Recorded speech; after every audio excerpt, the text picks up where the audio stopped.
नमस्कार, मैं शंभू कुमार सिंह और आप देख रहे हैं नेशनल दस्तक। जिस तरह से कोरोना में महामारी में सब परेशान हैं, लोग अपने आप को बचाने लगे हैं, अभी भी आरक्षण के खिलाफ फैसले आ रहे हैं। मराठा आरक्षण को लेकर सुप्रीम कोर्ट ने उसे रद्द कर दिया है। इसको लेकर दिलीप मंडल लगातार कैंपेन चला रहे हैं। एक के बाद उन्होंने शानदार पोस्ट लिखा। मराठा आरक्षण को लेकर ऐसी कौन सी आफत थी, 4 सवर्ण जजों ने कोरोना महामारी के बीच में फैसला सुना दिया। रुक जाते 3-4 महीने तो आसमान नहीं फट जाता। ईवीएस आरक्षण पर जिस तरह कुंडली मारकर बैठे हो, वैसे ही मराठा आरक्षण पर भी ठहर जाते।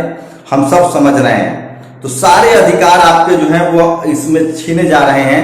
और मराठा रिजर्वेशन फैसला देने वाली सुप्रीम कोर्ट की बेंच में SC, ST, OBC या किसान समुदाय का कोई जज क्यों नहीं है? सोचिए, वो लगातार पोस्ट लिख रहे हैं, आपको समझना पड़ेगा। और ये तमाम खबरें आपकी रोजी रोटी से जुड़ा है। OBC आरक्षण स्टे लगेगा, जाट आरक्षण स्टे लगेगा, मराठा आरक्षण स्टे लगेगा, पाटीदार आरक्षण स्टे लगेगा, सवर्ण EVS आरक्षण कितना सुंदर, कितना प्यारा। सुप्रीम कोर्ट सिर्फ सवर्णों का जो आरक्षण था उसको ही इंप्लीमेंट करती है। 4 सवर्ण जजों ने मराठा आरक्षण के खिलाफ फैसला सुनाया है। कहा है कि आरक्षण पर 50% की लिमिट है, जिसे सिर्फ सवर्ण EVS के लिए तोड़ा जा सकता है। सोचिए, जाट आरक्षण मांगे, पटेल आरक्षण मांगे, गुर्जर आरक्षण मांगे, मराठा आरक्षण मांगे तो 50% का कैप है।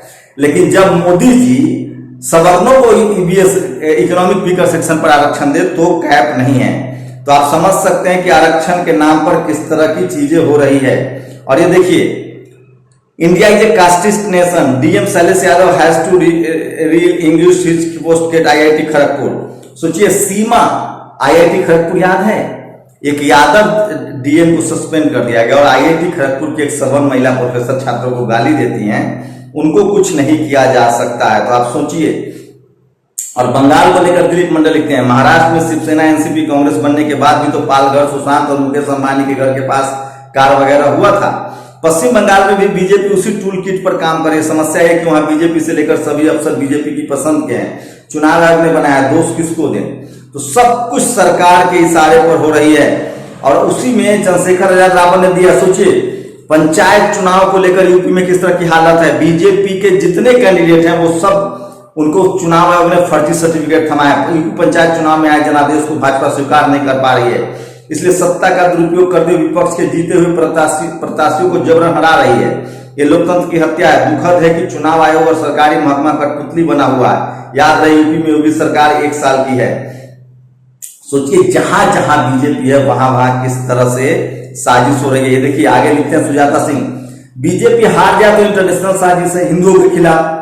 और भर भर कर ऑक्सीजन सिलेंडर, मास्क, दवा, इंटरनेशनल मदद पहुंच रही बीजेपी की केंद्र सरकार, वो किसके खिलाफ है? दुष्प्रचारकों की टीम के बॉस ने बेशर्मी की हद पार कर रखी है। ये समझिए कि किस तरह से विदेशी मीडिया किस तरह से इनका मजाक उड़ा रही है। तो बंगाल में जानबूझकर कराया गया है, बंगाल में जानबूझकर कराया गया है ताकि जो लॉकडाउन है, जो कोरोना है, जो महामारी है, जो आप मर रहे हैं, उससे आपका ध्यान भटकाया जा सके। सब कुछ सोची समझी साजिश के तहत है। सत्ता बीजेपी के हाथ में है, केंद्र की सरकार थी।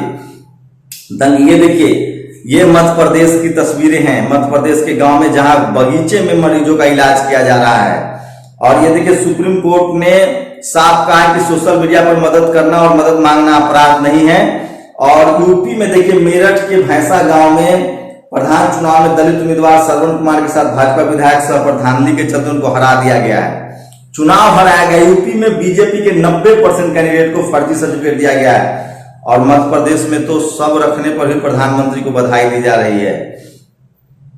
और ये तमाम जो सवाल है, अरुण पुरी, सोचिए, इंडिया टुडे के हेड ने कह दिया है कि ये सब बीजेपी के पापों का नतीजा है, प्रधानमंत्री का। और अब बात कंगना रनावत की। आप लोग बहुत कंगना रनावत सोचिए, जो कंगना रनावत दिन भर आरक्षण के खिलाफ यहाँ जहर बोती है, दिन भर जातिवाद करती है, दिन भर हिंदू मुस्लिम करती है, वो कह रही कि उसके आधार पे, रंग के आधार पे भेदभाव हुआ है। इन बेशर्मों को कौन समझाए कि अपने देश में जो भेदभाव है उस पर भी कभी बोल लो। कंगना रनावत का ट्वीट इसलिए हटाया गया है क्योंकि उससे बीजेपी फंस रही थी। और यूपी के आजमगढ़ जिला पंचायत प्रत्याशी कन्हैया कुमार द्वारा धांधली का आरोप लगाने के बाद उनके खिलाफ मारपीट की गई है। पूरे इलाके में मारपीट हुई है, ये आपको समझना पड़ेगा। तो ये कुछ बड़ी खबरें थी जो मैं आपको बता रहा था। बंगाल के बहाने कोरोना मौत से आपका ध्यान भटकाना है, हिंदू मुस्लिम जान के किया जा रहा है। और अब तक पूरा शासन ममता बनर्जी के मुख्यमंत्री बनने के बाद तक, अभी 1-2 दिन और सारा शासन प्रशासन केंद्र के हाथ में, क्योंकि सारे अधिकारी चुनाव आयोग ने नियुक्त किए थे। इसलिए बंगाल में जानबूझकर दंगे करवाए जा रहे हैं ताकि आपका ध्यान हटाया जा सके, और खासकर जो सवर्ण तबका बीजेपी से नाराज हुआ है उसको उसकी तरफ ले जाया जा सके। आप कल्पना कीजिए, बीजेपी की जो राजनीति है, बीजेपी का जो पूरा मुख्यमंत्री प्रशासन चलता है, उसमें सबसे ज्यादा जातीय दंगे कराए जाते हैं। और सोचिए कि योगी जी ने कैसे मेरठ के दंगाइयों पर से केस वापस ले लिया। तो ये सारा रास्ता पहले कांग्रेस ने दिखाया था, फिर बीजेपी दिखा रही है, और बाकी लोग भी उसी पर चलेंगे। मैं फिर कह रहा हूं, इसमें नुकसान SC ST OBC माइनॉरिटी को है। मैं तमाम लोगों से कह रहा हूं कि धर्म के आड़ में मत लड़िए, चाहे वो SC हो, ST हो, OBC हो। आप हिंदू नहीं है, आपको बहकाया जा रहा है। मैं मुसलमानों से कह रहा हूं कि आप बहुजनों को समझिए, SC ST OBC minority constitutional terms है। आप लड़िए मत आपस में। आपका एकमात्र दुश्मन है, और वो है मनुवादी, जातिवादी, ब्राह्मणवादी, जो संविधान के विरोधी है और जो धर्म के राजनीति नाम पर और जाति के नाम पर आपको तोड़ रहा है। डॉक्टर अम्बेडकर ने आपको SC ST OBC माइनॉरिटी कहा है। एकजुट होइए, तभी आपकी जान बचेगी। आज 5 मई है और आज बीजेपी अपनी राजनीति कर रही है। बीजेपी को बंगाल में हिंदुओं की चिंता सता रही है। सोचिए, 30 साल से आडवाणी के कुकर्मों की सजा हम भुगत रहे। पिछले 30 साल से हिंदू मुस्लिम राजनीति की वजह से अस्पताल नहीं बने, बेड नहीं बने। RML जैसे अस्पताल में सिर्फ 12 वेंटिलेटर इमरजेंसी बेड है। डॉक्टर सोनू भारद्वाज अभी लिख रहे थे, आज से वो आंदोलन चलाने वाले हैं। इस देश में बीजेपी की घटिया राजनीति की वजह से विकास पीछे छूट गया, मंदिर आगे आ गया। ये आडवाणी को लंबी उम्र चाहिए। इस बेशरम को देखना चाहिए कि इसकी हिंदू मुस्लिम मंदिर मस्जिद की राजनीति ने आज देश को कहां गर्त में पहुंचा दिया है। और जो लोग कल तक मंदिर आरक्षण के खिलाफ, मुसलमान के खिलाफ बोल रहे थे, आज वो मरने के लिए मजबूर हैं। एक बात। दूसरी बात, आपको क्या लग रहा है, बंगाल में जो आज 5 मई को विरोध प्रदर्शन कर रहे हैं, ये क्या कोई हिंदू बचाने निकले हैं? ये बीजेपी अपना बचा रही है। खबर ये है अंदर की कि वहां जो जनरल कैटेगरी के लोग हैं, खासकर जो ब्राह्मण समाज के लोग हैं, वो OBC और दलितों को हिंदू कह के भड़का रहे हैं और मुसलमानों से लड़ा रहे हैं और जेल जा रहे हैं। और इसमें ममता बनर्जी की अभी गलती नहीं है। ममता बनर्जी ने अभी शपथ लिया आज 5 मई को। अब एडमिनिस्ट्रेशन का काम वो देखेंगी। अब तक जो काम है वो चुनाव आयोग ने जिन अधिकारियों को बनाया था अधिकारी, वहां चाहे DGP हो, चुनाव आयोग ने पूरा कमांड अपने हाथ में ले लिया था, पूरा प्रशासन अपने हाथ में ले लिया था। और ये सब जानबूझ के किया जा रहा है। और पूरे देश में हिंदू मुस्लिम, चूंकि कोरोना से ध्यान भटकाना है, कोरोना के नाम पर कौन मारे जा रहे हैं? सबसे ज्यादा जनरल कैटेगरी के लोग, क्योंकि उन्हीं को सुख सुविधा थी, शहर में वो थे। कोलेस्ट्रॉल उनका बढ़ा हुआ है, डायबिटीज उनका है, शुगर लेवल उनका बढ़ा हुआ है, मजदूर तो मर नहीं रहा है।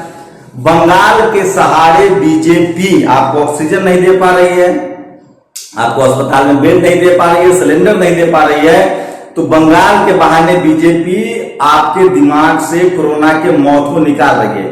कोई ऐसा परिवार बताइए, कोई ऐसा परिवार बताइए जिसमें कोरोना का कोई पीड़ित ना हो। अभी सेंट्रल विस्टा बन रहा है, 20,000 करोड़ का प्रधानमंत्री का आवास बन रहा है।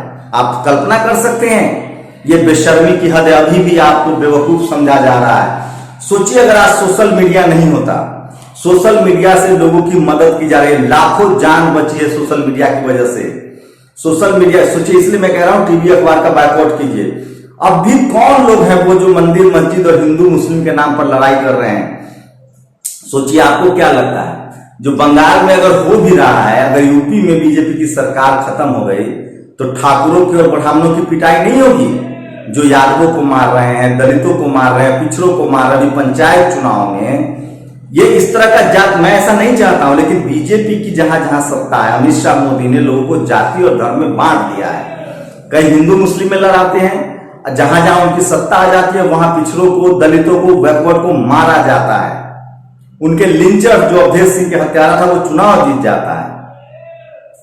तो आप मानिए, यकीन मानिए, चाहे बिहार हो, यूपी हो, मध्य प्रदेश हो, जिस तरह से सवर्ण कैटेगरी के लोग बीजेपी के सत्ता में आने के बाद दूसरे को सताते हैं, क्या वो सत्ता में आएंगे तो बदला नहीं लेंगे? इस तरह की हालत कर दी। मैं नहीं चाहता कि इस तरह के हो, लेकिन इस तरह की सच्चाई है, इससे आप भाग नहीं सकते हैं। यूपी में ठाकुरवाद कितना चरम पर है आपको पता है? ब्राह्मणवाद कितना चरण पर है आपको पता है? एक यादव शैलेश यादव ने थप्पड़ मार दिया एक पंडित को, पूरा ही देश का ब्राह्मण एक साथ हो गया। वो लॉ एंड ऑर्डर का मामला था, मुख्यमंत्री को देखना था, पूरा ब्राह्मण समाज का कैसे अपमान हो गया। यूपी बंगाल में मुसलमानों को ब्राह्मण समाज के लोग दलितों और पिछड़ों से लड़ा रहे हैं और पिछड़े दलित मारे जा रहे हैं, वहां आपको नुकसान है। ये पूरा का पूरा जो बीजेपी की राजनीति है और मीडिया उनके साथ है, मीडिया के जरिए उनको बंगाल की चिंता नहीं है, उनको हिंदुओं की भी चिंता नहीं है। उनकी चिंता है कि जो कोरोना की वजह से, मौत की वजह से जो उनका जो हार्डकोर सवर्न वोट उनसे नाराज है, उसको कैसे एकजुट किया जाए, और ये सब प्लानिंग के तहत हुआ है। डीजीपी उनका है, मुख्यमंत्री पिछले जब से चुनाव आय के नतीजे आए हैं 2 मई को, 2 मई से 5 मई के बीच अभी मुख्यमंत्री बनी है, शपथ लिया है, अभी तक सारा प्रशासन जो है वो बीजेपी के हाथ में था, गवर्नर के हाथ में था। चुनाव आयोग ने वहां सारे प्रशासन नियुक्त किए थे। चुनाव आयोग किसके कब्जे में आप सबको पता है, इसलिए मैं कह रहा हूं ये कोरोना से जो मौत हो रही है उससे भटकाने की आपको साजिश है। आप जरूर अपनी प्रतिक्रिया दीजिए कि आपकी क्या राय है। नेशनल दस्तक की आपसे गुजारिश है कि अगर इसको बचाना चाहते हैं तो नेशनल दस्तक को सब्सक्राइब करने के लिए रेड कलर के सब्सक्राइब बटन को दबाएं, फिर बेल आइकन की घंटी दबाएं। नेशनल दस्तक को बचाने के लिए बहुत जरूरी है कि हर खबर को शेयर करें, लाइक करें, कमेंट जरूर करें।